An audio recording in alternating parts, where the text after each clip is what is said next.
দর্শক, টাঙ্গাইল মহাসড়কে রয়েছে দীর্ঘ যানজট সৃষ্টি হয়েছে। এতে চরম দুর্ভোগে পড়েছে ঈদে ঘরে ফেরা মানুষজন। সেখানে আছেন আমাদের সহকর্মী সুমন খান। সুমন, আপনি মহাসড়কের কোন অংশে রয়েছেন এবং সেখানকার পরিস্থিতি সম্পর্কে আমাদের জানাবেন।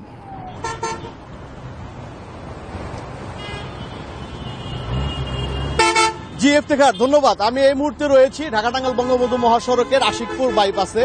তো সকাল থেকে আপনার গাড়ির দীর্ঘ সারি এবং কি এই জায়গা থেকে, যে জায়গাতে আমি অবস্থান করতেছি সেই জায়গা থেকে বঙ্গবন্ধু সেতু পর্যন্ত প্রায় 20 কিলোমিটার যানজটের সৃষ্টি হয়েছিল।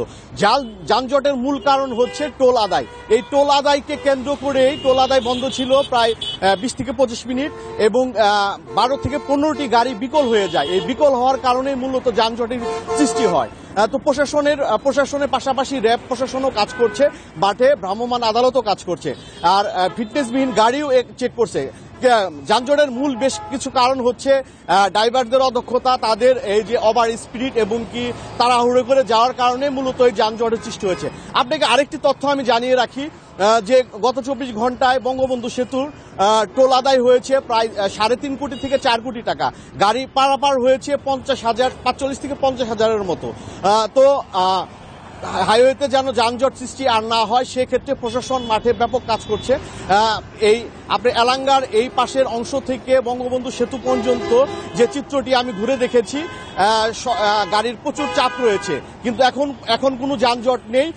তো বেলা বাড়ার সাথে সাথেই গার্মেন্টস যেহেতু ছুটি হয়েছে, আছে হাতে 2 দিন, তো যানজট হওয়ার সম্ভাবনা রয়েছে সন্ধ্যার বিকেলের পর থেকে।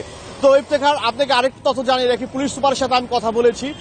পুলিশের টহল টিম এবং কি আরো কিছু সংখ্যক সদস্যরা মাঠে ব্যাপক কাজ করছে যানজটের সৃষ্টি যেন আর না হয়।